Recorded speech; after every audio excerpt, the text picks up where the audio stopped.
فرزند زہرا یہ حالات برے ہیں۔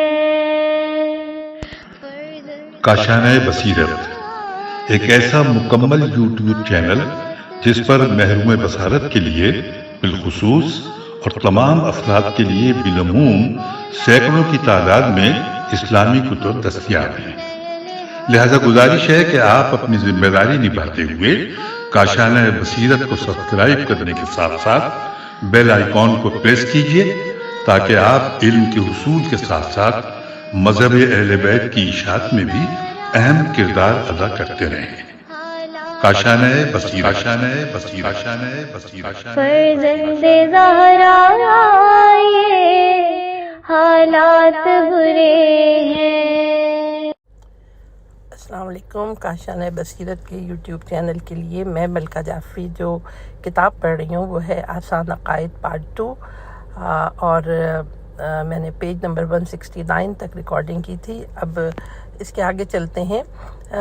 مصنف لکھتے ہیں کہ اس میں شک نہیں کہ ایسے لوگ بھی زندگی کو تہہ دل سے چاہتے ہیں، لیکن زندگی کا حقیقی مزہ انہیں مرنے کے بعد نئی زندگی میں نظر آتا ہے، لہٰذا اپنے پروردگار کی رضا میں انہیں جو موت آتی ہے خندہ پیشانی کے ساتھ اس کا استقبال کرتے ہیں۔ اب اس میں دو مختلف نظریے ہیں۔ ہم پہلے بتا چکے ہیں کہ لوگ دو طرح کے ہیں۔ ان میں سے ایک گروہ جو اکثریت پر مشتمل ہے، موت سے بیزار اور متنفر ہے، اور دوسرا وہ جو شہادت جیسے ہدف اور مقصد کے حصول میں آنے والی موت کو خندہ پیشانی سے قبول کرتے ہیں اور مسکرا کر اس کا استقبال کرتے ہیں، اور یا کم از کم اتنا ضرور ہوتا ہے کہ جب انہیں اپنی طبیعی زندگی ختم ہوتی نظر آتی ہے تو اپنے وجود میں کسی قسم کے رنج و ملال کا احساس نہیں کرتے ہیں۔ اس کی وجہ یہ ہے کہ موت کے بارے میں دو مختلف نظریے ہیں۔ ایک نظریہ تو ان لوگوں کا ہے جو یا تو مرنے کے بعد دوسری زندگی پر ایمان نہیں رکھتے، اور یا ایمان تو رکھتے ہیں لیکن اچھی طرح انہیں اس بات کا یقین نہیں ہے، لہٰذا وہ موت کی گھڑی کو ہر چیز سے الوداع کہنے کی گھڑی سمجھتے ہیں۔ اور آپ جانتے ہیں کہ ہر چیز کو خیر بات کہنا کتنا دردناک ہوتا ہے، اور نور و روشنی کے مکان سے نکل کر تاریک اور بھیانک گھر میں منتقل ہونا کتنا وحشتناک ہے۔ اس دنیا سے منتقل ہو کر دوسری دنیا میں جانا ان کے لیے ایسا ہوتا ہے جیسے کسی مجرم کو جیل سے نکال کر عدالت میں پیش کیا جانا ہو، اور اس کے جرائم کے اسناد نہایت ہی وحشت انگیز اور ہولناک ہو۔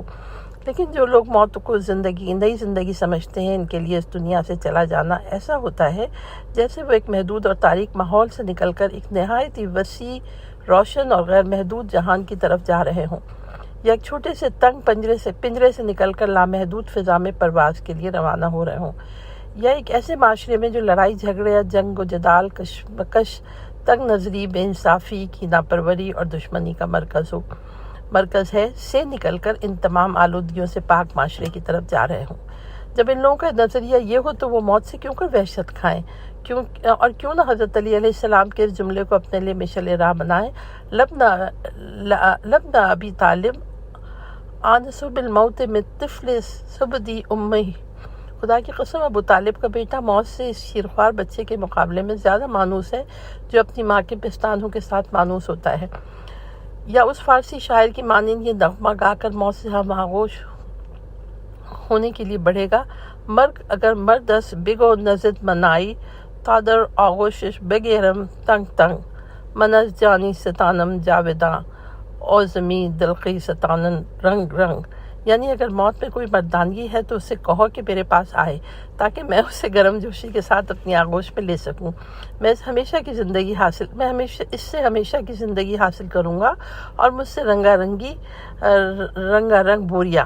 اگر تاریخ اسلام میں ہمیں امام حسین اور ان کے باوفا ساتھیوں جیسے افراد ملتے ہیں جو جوں موت کے نزدیک ہوتے جاتے تھے ان کے چہرے کی شادابی اور تازگی میں اضافہ ہوتا جاتا تھا، اور دیدار یار کے شوق میں پھولے نہیں سماتے تھے، تو یہ بے مقصد نہیں تھا۔ اور اسی فلسفے کے تحت علی ابن ابی طالب علیہ السلام کا تاریخی جملہ ہے کہ جب آپ پر ابن ملجم نے سجدے کی حالت میں تلوار کے ساتھ وار کیا تو آپ نے فرمایا: فزت ورب الکعبہ، رب کعبہ کی قسم میں کامیاب ہو گیا۔ ظاہر ہے کہ اس جملے کا مطلب یہ ہرگز نہیں تھا کہ انسان خود کو خطرات میں ڈال دے اور زندگی جیسی عظیم خدائی نعمت کی کوئی قدر نہ کرے، اور اسی زندگی کے ذریعے زندگی کے عظیم مقاصد تک پہنچنے کی کوشش نہ کرے، بلکہ اس کا مقصد یہ ہے کہ زندگی سے صحیح فائدہ اٹھائے۔ جب عظیم مقاصد کے حصول کے لیے قدم اٹھایا ہو تو موت کے آنے پر کسی قسم کی گھبراہٹ اور خوف و ہراس کا اظہار نہ کرے۔ پیج نمبر 172 ہے، سوالات ہیں۔ نمبر 1، لوگ موت سے کیوں ڈرتے ہیں؟ اس کے کیا اسباب ہیں؟ بیان کیجیے۔ نمبر 2، کیا وجہ ہے کہ کچھ لوگ مسکرا کر موت کا استقبال کرتے ہیں اور راہ خدا میں شہادت کے عاشق ہیں؟ نمبر 3، موت کے لمحے کو کس چیز سے تشبیہ دی جا سکتی ہے؟ مرتے وقت با ایمان افراد اور بدکار لوگوں کی کیا کیفیت ہوتی ہے؟ نمبر 4، آپ نے اپنی زندگی میں ایسے لوگوں کو دیکھا ہے جو موت سے نہ ڈرتے ہوں؟ ان کے بارے میں آپ کے کیا تاثرات ہیں؟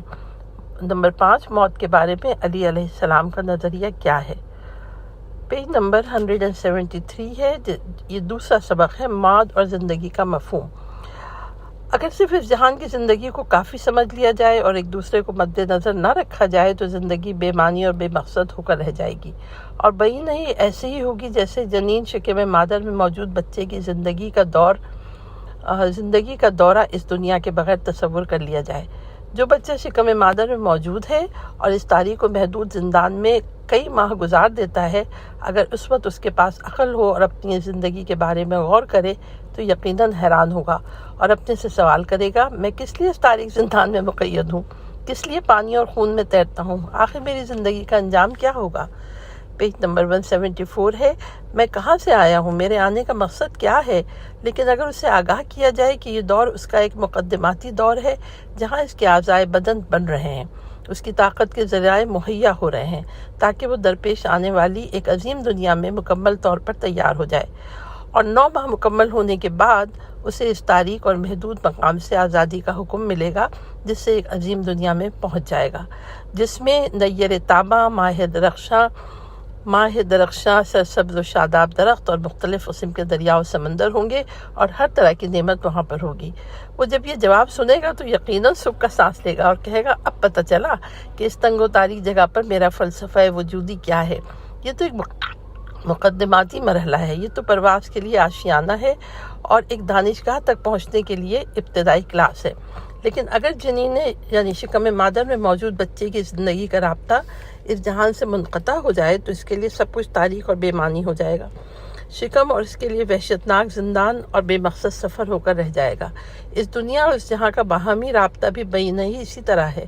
ہم 70-80 سال تک اس دنیا میں ہاتھ پاؤں مارتے رہیں، ایک عرصے تک تو ناپختہ کار اور تجربے کار ہیں، اور بہت جب پختہ بھی ہو جائیں اور کچھ تجربہ بھی حاصل ہو جائے تو زندگی کا خاتمہ ہو جائے۔ ایک مدت تک علم اور دانش حاصل کرتے ہیں، اور جب معلومات کے لحاظ سے پختہ ہو جائیں تو بڑھاپے کی گرفت میں آ جائیں، پھر موت ہمارا سب کچھ ہم سے چھین کر لے جائے۔ پیج نمبر 175 ہے، تو کیا ہماری زندگی کا مقصد صرف کھانا پینا، پہننا اور سونا ہے؟ آسمان کا نیلگوں شامیانہ، زمین کا یہ زمردی فرش، علم و دانش کے یہ عظیم گہوارے، تجربہ حاصل کرنے کے لیے تجربے گاہیں، یہ بزرگوار اور باعظمت استاد اور مربی، سب کچھ کھانے پینے اور سونے کے لیے ہیں؟ یہیں سے دنیا کا کھوکھلا پن ان لوگوں کے لیے بے یقینی ہو جاتا ہے جو آخرت پر ایمان نہیں رکھتے ہیں، کیونکہ نہ تو وہ ان چھوٹی چھوٹی معمولی سی چیزوں کو زندگی کا مقصد سمجھتے ہیں اور نہ ہی موت کے بعد ایک جہان پر یقین رکھتے ہیں۔ لہٰذا بسا اوقات دیکھنے میں آتا ہے کہ اس کھوکھلی اور بے مقصد زندگی سے چھٹکارا حاصل کرنے کے لیے ایسے لوگ خودکشی کر لیتے ہیں، کیونکہ اگر اس بات کا یقین کر لیا جائے کہ دنیا آخرت کی کھیتی ہے، آج جو کچھ یہاں ہو جائے گا اس کا محصول کل ہمیشہ کی زندگی اور حیات جاودانی کے دور میں ملے گا، یا یہ یقین کر لیا جائے کہ یہ دنیا کی یونیورسٹی ہے جہاں پر معلومات حاصل کرنے کے وسائل مہیا ہیں تاکہ اگلی دنیا میں ان سے فائدہ اٹھایا جائے، اور یا یہ دنیا ایک گزرگاہ اور پل کی مانند ہے جس سے گزر کر منزل مقصود تک جا پہنچیں گے، تو ایسی صورت میں دنیاوی زندگی کھوکھلی ہے اور بے معنی ہے۔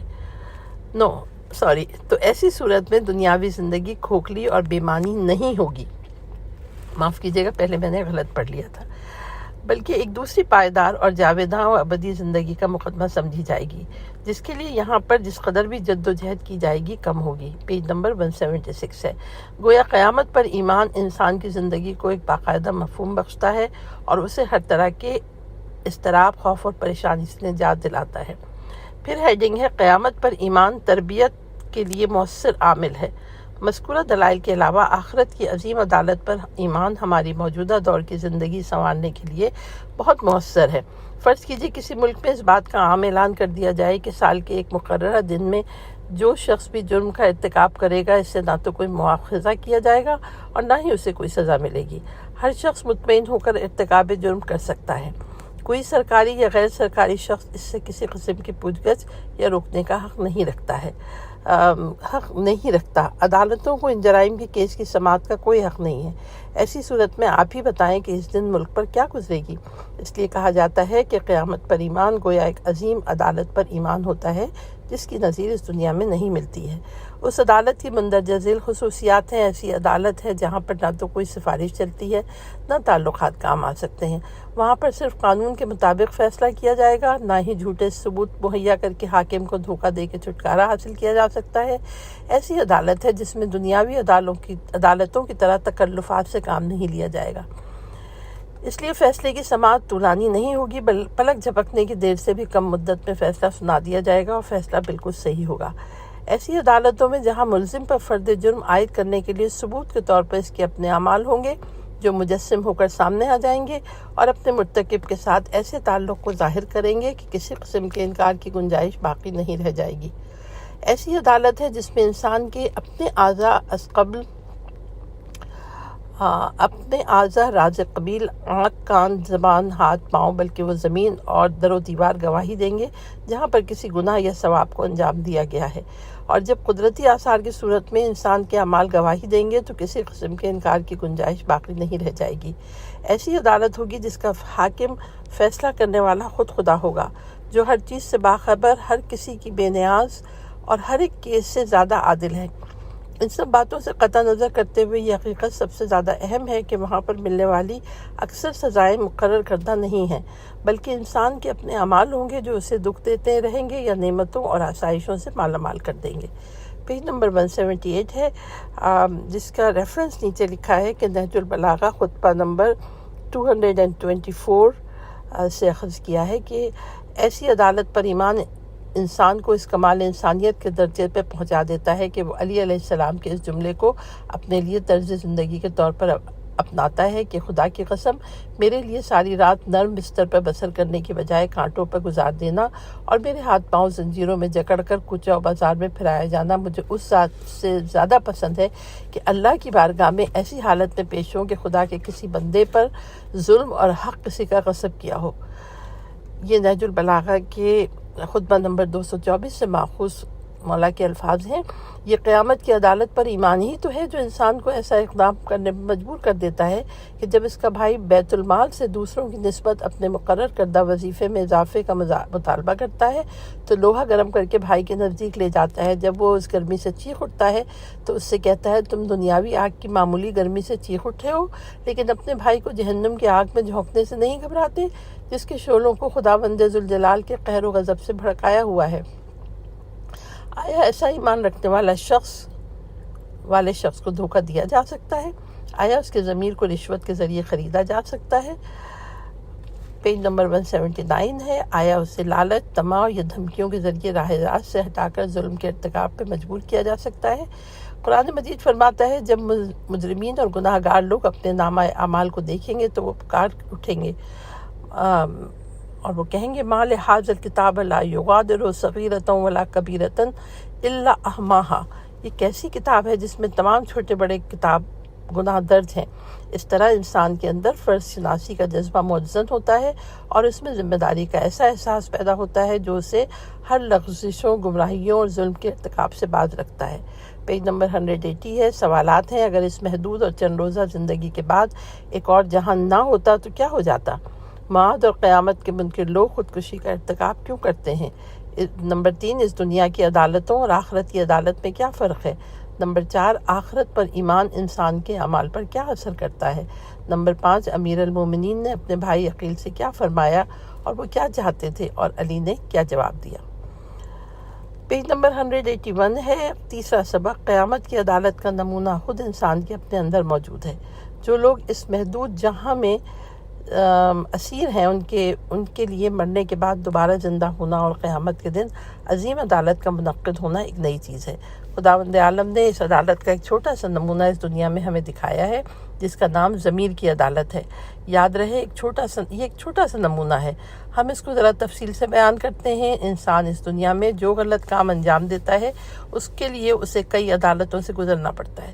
سب سے پہلی عدالت تو اپنی تمام کمزوریوں کے ساتھ یہی عام انسانی عدالتیں ہیں، گو کہ ایسی عدالتیں جرائم کی کمی میں معمولی اثر رکھتی ہیں۔ اس کی وجہ یہ ہے، پیج نمبر 182 ہے، کہ ان کی بنیاد ہی کچھ اس طرح رکھی گئی ہے جس میں انصاف کی توقع نہیں رکھی جا سکتی۔ 100% یعنی 100% انصاف کی توقع نہیں رکھی جا سکتی۔ اگر غلط قوانین اور ناشائستہ ججوں کا ان میں عمل دخل ہے تو نتیجہ ظاہر ہے کہ رشوت، پارٹی بازی، سفارش، خصوصی تعلقات، سیاسی اثر و رسوخ اور اسی طرح ہزاروں خرابیاں ایسی ہوتی ہیں جو صحیح فیصلے نہیں ہونے دیتی۔ اگر یہ کہا جائے کہ ان کا نہ ہونا ان کے ہونے سے بہتر ہے تو بیجا نہ ہوگا، کیونکہ ایسی عدالتیں بارسوخ لوگوں کے غلط مقاصد کو پورا کرنے کے ذریعہ ہوتی ہیں۔ اور اگر فرض کر لیا جائے کہ ان کے قوانین بھی منصفانہ ہوتے ہیں اور جج حضرات بھی صاحبان فکر و تقویٰ ہوتے ہیں، تو اس کے باوجود بھی بہت سے مجرم سزا پانے سے بچ جاتے ہیں، کیونکہ وہ جرم کا ارتکاب اس مہارت کے ساتھ کرتے ہیں کہ جرم کے ثابت ہونے کا کوئی ذریعہ نہیں چھوڑتے، یا جج کے سامنے ملزم کا ریکارڈ ایسے انداز میں پیش کیا جاتا ہے کہ اس کے لیے صحیح فیصلہ کرنا مشکل ہو جاتا ہے، اور اس طرح انصاف کے قوانین بے اثر ہو کر رہ جاتے ہیں۔ دوسری عدالت جو مذکورہ عدالت کی نسبت زیادہ حساس اور مؤثر ہوتی ہے، وہ مکافات عمل کی عدالت ہے، کیونکہ ہمارے اعمال کا نتیجہ ایسا ہوتا ہے جو جلد یا بدیر ہمارے دامنگیر ہو جاتا ہے۔ اگر یہ عام فارمولہ نہ بھی ہو، پھر بھی کم از کم بہت سے مقامات پہ ضرور صادق آتا ہے۔ مثلاً آپ نے ایسے حکمراں دیکھے ہوں گے جنہوں نے ظلم و ستم کی بنیاد رکھی اور جو کچھ ظلم کر سکتے تھے کیے، لیکن آخر میں جو جال انہوں نے دوسروں کے لیے بنا تھا خود ہی اس میں پھنس گئے۔ پیج نمبر 183 ہے، اور ان کے اعمال نے ان کے لیے رد عمل کا ایسا اظہار کیا کہ وہ صفحہ ہستی سے ہمیشہ کے لیے مٹ گئے اور سوائے لعنت اور نفرت کے اپنے لیے کوئی یادگار نہ چھوڑ سکے۔ تیسری عدالت جو مذکورہ دونوں عدالتوں کی نسبت زیادہ حساس اور قوی ہے، وہ ہے آپ کے ضمیر کی عدالت۔ در حقیقت جس طرح منظومہ شمسی کا محیر العقول اور باعظمت نظام ایک ایٹم میں سما جاتا ہے، اسی طرح قیامت کی عظیم عدالت کا نمونہ بھی انسان کی چھوٹی سی جان میں موجود ہوتا ہے، کیونکہ انسان کے اندر ایک پراسرار قدرت ہوتی ہے جسے فلسفہ عقل عملی کہتے ہیں۔ قرآن نفس لوامہ کہتا ہے، موجودہ دور میں اسے ضمیر کے نام سے تعبیر کیا جاتا ہے۔ جو ہی انسان نے کوئی غلط کام کیا، عدالت تشکیل ہو جاتی ہے اور قسم کے شور و شرابے کے بغیر اپنا کام شروع کر دیتی ہے، صحیح اصولوں کی بنا پر کیس کی سماعت کرتی ہے اور نفسیاتی لحاظ سے فوراً فیصلہ سنا دیتی ہے، اور بسا اوقات یہ فیصلہ ایسا ہوتا ہے جس سے مجرم کے باطن کو ہمیشہ کوڑے لگتے رہتے ہیں اور اس کی روح کو شکنجوں میں ایسا جگڑ دیتا ہے کہ وہ موت کو زندگی پر ترجیح دیتا ہے اور خودکشی پر مجبور ہو جاتا ہے، اور اپنا وصیت نامے میں لکھ دیتا ہے کہ اگر میں خودکشی کر رہا ہوں تو اس کا سبب روحانی عذاب سے چھٹکارا پانا ہے۔ اس عدالت کا جج، گواہ، منتظم اور تماشائی صرف ایک ہی چیز ہے، اور وہ انسان کا اپنا ضمیر ہوتا ہے، جو مقدمے کی سماعت کرتا ہے، گواہی دیتا ہے، فیصلہ سناتا ہے اور اس پر عمل درآمد کرتا ہے۔ یہ عدالت ان دنیاوی عدالتوں کے بالکل برعکس ہوتی ہے جن میں ایک مقدمہ کئی سال تک طول پکڑ جاتا ہے، لیکن ضمیر کی عدالت میں مقدمے کی سماعت پر پلک جھپکنے کی دیر لگتی ہے، بلکہ اس سے بھی کم۔ البتہ یہ اور بات ہے کہ عقل کے غفلت کے پردے ہٹنے میں کچھ دیر لگ جائے، لیکن غفلت کے پردے ہٹتے ہی فوراً فیصلہ سنا دیا جاتا ہے، اور یہ کہ اس عدالت کا فیصلہ صرف ایک ہی مرحلے میں ہو جاتا ہے، جس کے لیے نہ تو اپیل کی ضرورت ہوتی ہے، نہ ہی وکیل، عدالت عالیہ اور دوسرے تکلفات کی۔ اور اس عدالت کی سزا دنیاوی عدالتوں کی سزاؤں سے مختلف ہوتی ہے، جس میں ظاہری طور پہ تو نہ جیل ہوتی ہے، نہ ہی کوڑے، نہ پھانسی کا تختہ اور نہ ہی آگ کی بھٹی، لیکن بسا اوقات انسان باطنی طور پر اس قدر جلتا اور کڑتا رہتا ہے اور اس طرح ضمیر کے قید خانے میں بند ہو جاتا ہے کہ یہ دنیا اپنی تمام وسعتوں کے باوجود اس پر وحشتناک اور خطرناک جیل کی کال کوٹری سے بھی زیادہ تنگ ہو جاتی ہے۔ خلاصہ کلام، یہ عدالت دنیاوی عدالتوں کی مانند نہیں ہے، بلکہ قیامت کی عدالت کا ایک مختصر سا نمونہ ہوتا ہے، اور اس کی اس قدر عظمت ہے کہ خدا نے قرآن مجید میں اس کے نام سے قسم اٹھائی ہے اور قیامت کی عدالت کے ساتھ ساتھ اس کا ذکر کیا ہے۔ خدا فرماتا ہے، پیج نمبر 185 ہے، لا اقسم بیوم القیامہ ولا اقسم بالنفس اللوامہ، ایحسب الانسان ان نجمع عظاما بلا قادرین علی ان نسوی بنانا۔ قیامت کے دن کی قسم اور بیدار اور سرزنش کرنے کی قسم والے ضمیر کی قسم، کیا انسان یہ سمجھتا ہے کہ ہم اس کی پراگندہ ہڈیوں کو دوبارہ اکٹھا نہیں کریں گے؟ نہیں، ایسا ہرگز نہیں ہے۔ ہم اس بات پہ قادر ہیں، حتیٰ کہ اس کی انگلیوں کی لکیروں کو جو ہر شخص کے لیے پہچان کا ذریعہ ہوتی ہیں روز اول کی طرح دوبارہ بنانے پر قادر ہیں۔ سورہ قیامت آیت نمبر 1 تا 4۔ پیج نمبر 186 میں سوالات ہیں۔ نمبر 1، انسان پر واقعاً کتنی عدالتوں میں مقدمہ چل سکتا ہے؟ نمبر 2، پہلی عدالت کی خصوصیات اور نام بتائیں۔ نمبر 3، دوسری عدالت کی کیا خصوصیات ہیں؟ نمبر 4، تیسری عدالت کی کیا خصوصیات ہیں؟ پیج نمبر 187 ہے۔ چوتھا سبق، موت فطرت کی روشنی میں۔ عام طور پہ کہا جاتا ہے کہ خود شناسی انسان کی فطرت اور سرشت میں داخل ہے، اور اگر انسان کے آگاہ اور ناآگاہ ضمیر کی کاوشوں کو غور سے دیکھیں تو معلوم ہوگا کہ انسان فطرتاً ایک ماوراء الطبیعہ ذات پر ایمان رکھتا ہے جس نے خاص مقصد اور منصوبے کے تحت اس جہان کو پیدا کیا ہے، اور پھر یہ چیز تو صرف توحید اور خدا شناسی پر ہی منحصر نہیں، بلکہ تمام اصول دین اور فروع دین میں بھی یہی اصول کار فرما ہونا چاہیے، ورنہ تشریع اور تکوین کے درمیان ہم آہنگی پیدا نہیں ہو سکے گی۔ خوب غور کیجئے، بریکٹ میں لکھا ہوا ہے۔ اگر ہم اپنے دل کا خوب غور سے جائزہ لیں، اپنی روح کی گہرائیوں میں سے اٹھنے والی آواز سے سنیں، تو دل کے کانوں میں آواز آئے گی کہ زندگی مرنے کے ساتھ ختم نہیں ہو جاتی، بلکہ موت عالم بقا کی جانب کھلنے والا ایک دروازہ ہے۔ اسی حقیقت کی تہہ تک پہنچنے کے لیے مندرجہ ذیل نکات پر توجہ ضروری ہے۔ نمبر 1، بقا کے ساتھ محبت۔ اگر یہ حقیقت ہے کہ انسان نیستی اور فنا کے لیے پیدا ہوا ہے تو اسے فنا کا عاشق ہونا چاہیے، اور زندگی کے خاتمے پہ اسے موت سے لذت محسوس کرنا چاہیے تھی۔ لیکن ہم دیکھتے ہیں کہ موت بامانی فنا و نیستی کا تصور انسان کے لیے نہ صرف خوش آئند نہیں، بلکہ وہ ہر ممکن اس سے بھاگنے کی کوشش بھی کرتا ہے۔ طولانی عمر کی تمنا، اکثیر جوانی کی تلاش اور آب حیات کی جستجو اس حقیقت کی علامتیں ہیں۔ بقا کے ساتھ انسان کی اس قدر محبت اس بات کی دلیل ہے کہ ہم بقا کے لیے پیدا کیے گئے ہیں۔ اگر ہم فنا کے لیے پیدا ہوتے تو بقا کے لیے اس محبت کا نام و نشان نہ ہوتا۔ ہمارے اندر تمام بنیادی محبتیں ہمارے وجود کو مکمل کرتی ہیں، اس طرح بقا کے ساتھ محبت بھی ہمارے وجود کی تکمیل کرتی ہے۔ یاد رہے کہ موت کی بحث کو ہم خداوند حکیم و دانا کے وجود کو تسلیم کرنے کے بعد بیان کر رہے ہیں، کیونکہ اس نے جو کچھ بھی ہمارے جسم و جان میں پیدا کیا ہے باقاعدہ حساب و کتاب کے تحت پیدا کیا ہے۔ اسی بنا پہ انسان کی بقا کے ساتھ محبت اور تعلق بھی یقیناً کسی حساب کے تحت ہونا چاہیے۔ پیج نمبر 189 ہے، اور وہ اس جہاں کے بعد ایک اور جہاں کے علاوہ اور کوئی چیز نہیں ہو سکتی۔ نمبر 2، گزشتہ قوموں میں قیامت کا تصور۔ تاریخ بشریت جس طرح اس بات کی شاہد ہے کہ گزشتہ قوموں میں قدیم ایام سے مذہب پر ایمان وجود چلا آ رہا ہے، اسی طرح مرنے کے بعد دوبارہ زندہ ہونے پر بھی ان کا ایمان قدیم زمانے سے قائم ہے۔ قدیم انسانوں بلکہ قبل از تاریخ کے انسانوں کے جو آثار ملتے ہیں، خصوصاً مردوں کے قبول کی طرز ساخت، مردوں کے دفن کا انداز، یہ سب اس حقیقت کے گواہ ہیں کہ وہ مرنے کے بعد دوبارہ زندہ ہونے پر ایمان رکھتے تھے۔ اس راسخ عقیدے کو جو ہمیشہ سے انسان کے ساتھ چلا آ رہا ہے سادہ نہیں سمجھنا چاہیے، اور یہ ایک عادت یا کسی کے سکھانے کا نتیجہ نہیں جاننا چاہیے۔ جب کوئی تاریخی عقیدہ بنی نوع انسان کے درمیان راسخ چلا آ رہا ہو تو وہ فطری ہوتا ہے، لیکن یہ انسان کی فطرت اور سرشت ہی ہوتی ہے جو زمانے کی تبدیلیوں کے باوجود اپنی جگہ پر برقرار رہتی ہے، ورنہ عادات اور رسومات تو زمانے کی تبدیلیوں کے ساتھ ساتھ تبدیل ہوتی رہتی ہیں۔ مثلاً فلاں نوعیت کا لباس یا تو عادت ہے، اور یا آداب رسومات کا جز جو حالات، ماحول اور زمانے کی تبدیلیوں کے ساتھ بدلتا رہتا ہے۔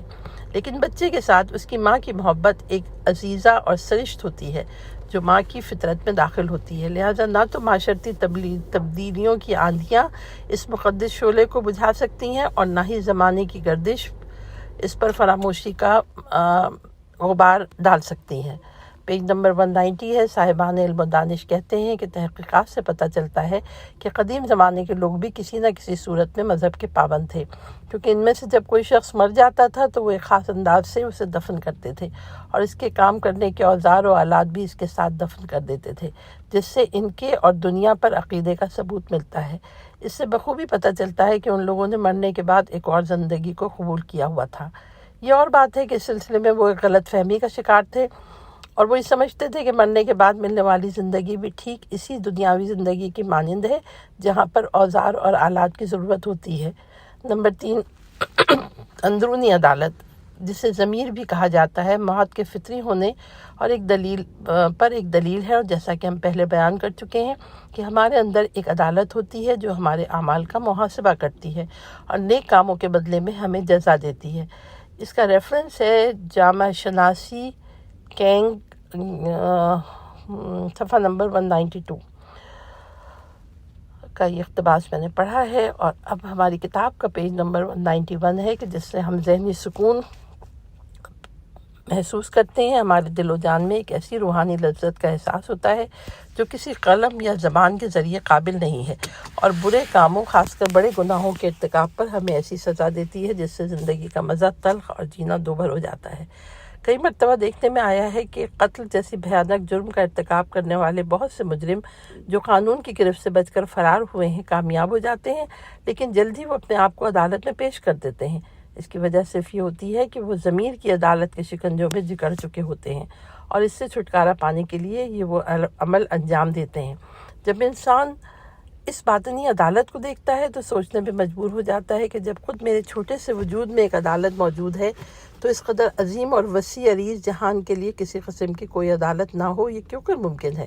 بنابراین ان تین فطری طریقوں سے قیامت، معاد اور مرنے کے بعد ایک دوسرے کی زندگی پر اعتقاد کو ثابت کیا جا سکتا ہے۔ نمبر 1 بقا کے ساتھ محبت، نمبر 2 قدیم الایام سے انسان کی اندر دوسری زندگی پر ایمان، نمبر 3 انسان کے باطن میں عدالت قیامت کے مختصر نمونے کا وجود۔ پیج نمبر 192 میں سوالات ہیں۔ نمبر 1 فطری اور غیر فطری امور کو کس طرح پہچانا جا سکتا ہے؟ نمبر 2 انسان بقا کے ساتھ محبت رکھتا ہے، اس کی کیا دلیل ہے؟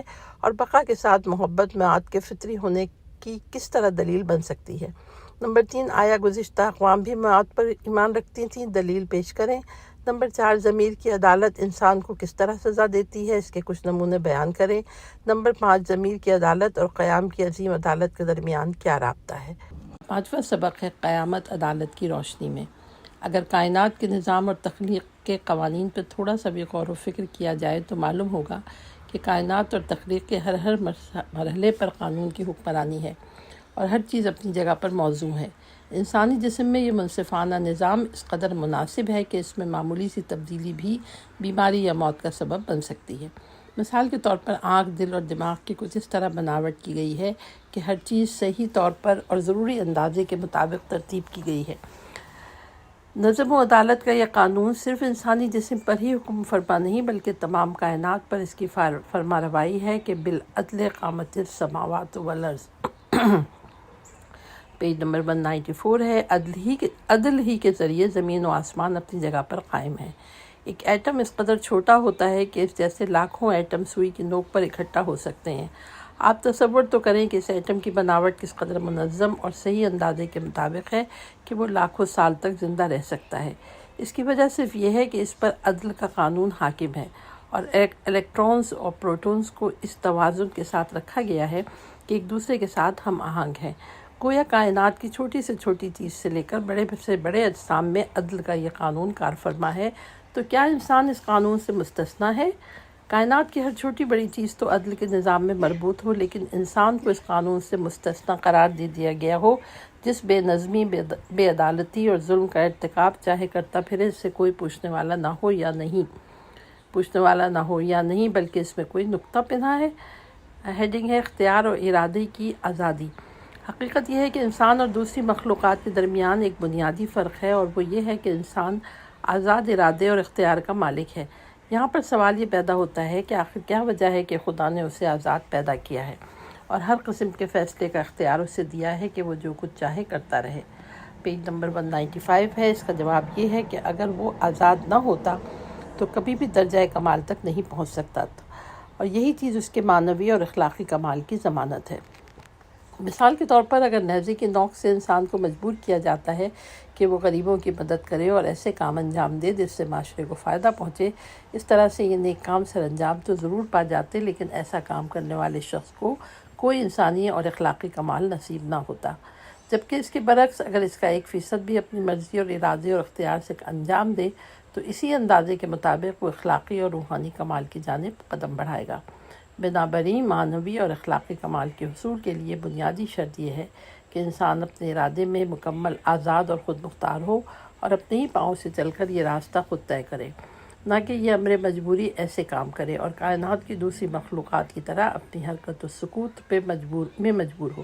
لہٰذا اگر خداوند عالم نے انسان کو ارادے کی آزادی اور اختیار جیسی عظیم نعمت سے نوازا ہے تو اس کی وجہ صرف یہی ہے کہ وہ اس عظیم مقصد کی جانب گامزن ہو۔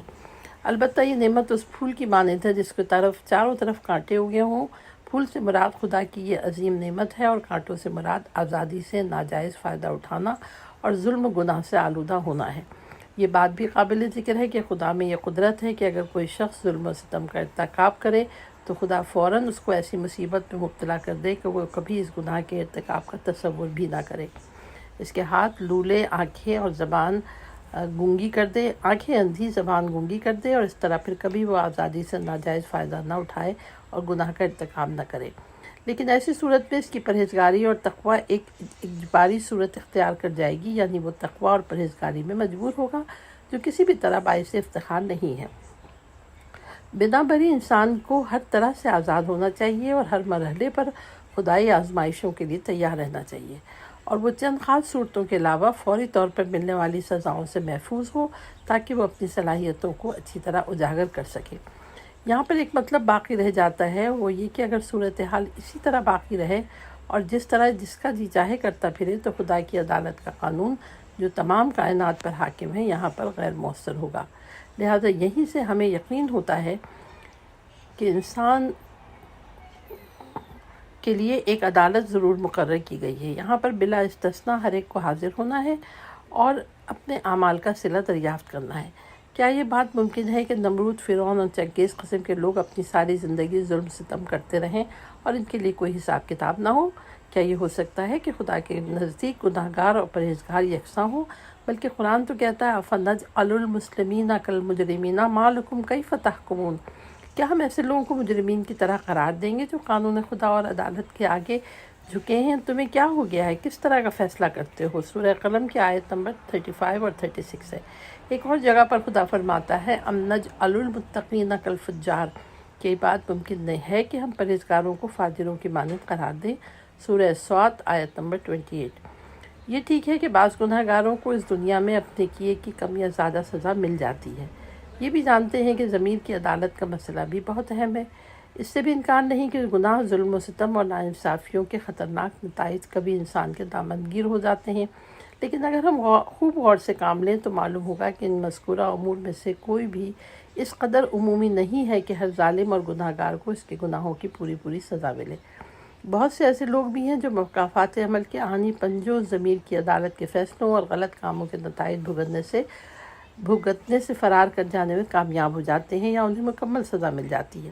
لہٰذا ایسے افراد کے لیے بلکہ تمام لوگوں کے لیے ایک ایسی عدالت کا ہونا ضروری ہے جہاں پر ذرہ برابر نیکی یا بدی کو مد نظر رکھ کر سزا یا جزا دی جا سکے، وگرنہ صحیح معنوں میں عدالت کا اجرا نہیں ہو سکے گا۔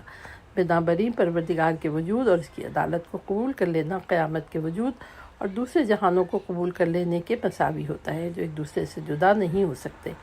سوالات یہ ہیں: نمبر 1، زمین نو آسمان عدل کے ذریعے کیوں قائم ہے؟ نمبر 2، انسان کو ارادے کی آزادی اور اختیار کی نعمت کس لیے دی گئی ہے؟ نمبر 3، اگر بدکاروں کو اپنے کیے کی فوراً اور سخت سزا مل جائے تو کیا ہو؟ نمبر 4، مکافات عمل جیسی کرنی ویسی بھرنی، ضمیر کی عدالت اور اعمال کا رد عمل ہمیں قیامت کی عدالت سے کیوں بے نیاز نہیں کرتا؟ نمبر 5، خدا کی عدالت اور قیامت کے ساتھ کیا باہمی رابطہ ہے؟ پیج نمبر 199 ہے 6واں سبق، دنیا میں قیامت کا نمونہ۔ قرآنی آیات سے بخوبی اس بات کا پتہ چلتا ہے کہ بت پرست اور دوسرے کفار نہ صرف حضرت کے زمانے میں بلکہ آپ سے پہلے ادوار میں بھی قیامت کے مسئلے اور مرنے کے بعد دوبارہ زندہ ہونے سے تعجب کرتے تھے اور اسے عجیب چیز سمجھتے تھے، حتیٰ کہ جو شخص اس مسئلے کو ان کے سامنے پیش کرتا اسے دیوانہ کہتے تھے اور ایک دوسرے سے کہتے تھے: هل ندلکم علی رجل ینبئکم اذا مزقتم کل ممزق انکم لفی خلق جدید افطری علی اللہ کذبا ام بہ جنۃ۔ صفحہ نمبر 200 ہے، اور اس جو میں نے پڑھا ہے سورہ سبا کی آیت نمبر 7، اس کا ترجمہ ہے: کیا تمہیں ایسا آدمی نہ بتائیں جو کہتا ہے کہ جب تمہارے بدن بالکل گل سڑ جائیں گے تو تمہیں نئی زندگی ملے گی؟ یا تو یہ شخص خدا پر افتراء پروادی کرتا ہے یا پھر دیوانہ ہے۔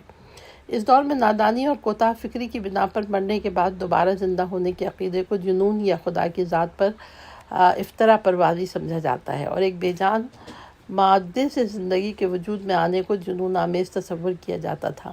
لیکن اس طرح کے افکار کے مقابلے میں قرآن مجید نے ایسے استدلال پیش کیے ہیں جن کو ایک عام فہم آدمی بھی سمجھ سکتا ہے، اور ایک عظیم دانشمند بھی اس سے پوری طرح فائدہ اٹھا سکتا ہے۔ بالفاظ دیگر ہر شخص اپنے عقل و فکر کے مطابق ان دلائل سے استفادہ کر سکتا ہے۔ اگرچہ اس موضوع پر قرآن مجید میں اس قدر دلائل ہیں جن کی تشریح کے لیے ایک مستقل کتاب کی ضرورت ہے، لیکن یہاں پر ہم ان کی طرف معمولی سا اشارہ کریں گے۔ واللہ الذی ارسل الرياح فتبشر سحابا فسقناه الى بلد میت فاحیینا به الارض بعد موتها کذلک النشور، سورہ فاطر آیت نمبر 9۔ خدا تو وہ ہے جس نے ہواؤں کی موجوں کو معمور کر رکھا ہے کہ بادلوں کو حرکت میں لائیں اور مردہ زمینوں کی طرف بھگا کر لے جائیں، اور ان کے ذریعے مردہ زمینوں کو دوبارہ زندہ کریں۔ انسان کے لیے دوبارہ زندگی بھی اسی طرح ہے۔ جب ہم موسم سرما میں فطرت کے چہرے کو دیکھتے ہیں تو ہر طرف سے موت کے آثار دکھائی دیتے ہیں۔ درخت مکمل طور پر پتوں، پھولوں اور میووں سے خالی ہو چکے ہیں، ٹہنیاں خشک اور بے حرکت نظر آتی ہیں، نہ پھول کھلا دکھائی دیتا ہے اور نہ ہی کوئی شگوفہ کہیں پر نظر آتا ہے، اور کوہ صحرا میں کہیں پر زندگی کے آثار بھی نہیں دکھائی دیتے۔ جب ہم موسم بہار آتا ہے تو ہوا ملائم ہو جاتی ہے، بارش کے حیات آفری قطرے زمین پر گرنا شروع ہو جاتے ہیں، دیکھتے ہی دیکھتے فطرت کے چہرے پر تبسم کے آثار ظاہر ہوتے ہیں، گھاس اگنا شروع ہو جاتی ہے، درختوں میں پتے ظاہر ہونا شروع ہو جاتے ہیں، گل اور شگوفے ایک مرتبہ پھر ظاہر ہونے شروع ہو جاتے ہیں، پرندے درختوں کی ٹہنیوں پر چہچہانے اور گیت گانے شروع کر دیتے ہیں، گویا محشر کا شور برپا ہو جاتا ہے۔ اگر مرنے کے بعد زندگی کا کوئی مفہوم نہ ہوتا تو ہم ہر سال ان مناظر کو اپنی آنکھوں سے نہ دیکھتے۔ اگر مرنے کے بعد دوبارہ زندگی ایک محال چیز اور جنون آمیز بات ہوتی ہے تو ہر سال ہم ایسی چیزوں کو مجسم ہوتا نہ دیکھتے۔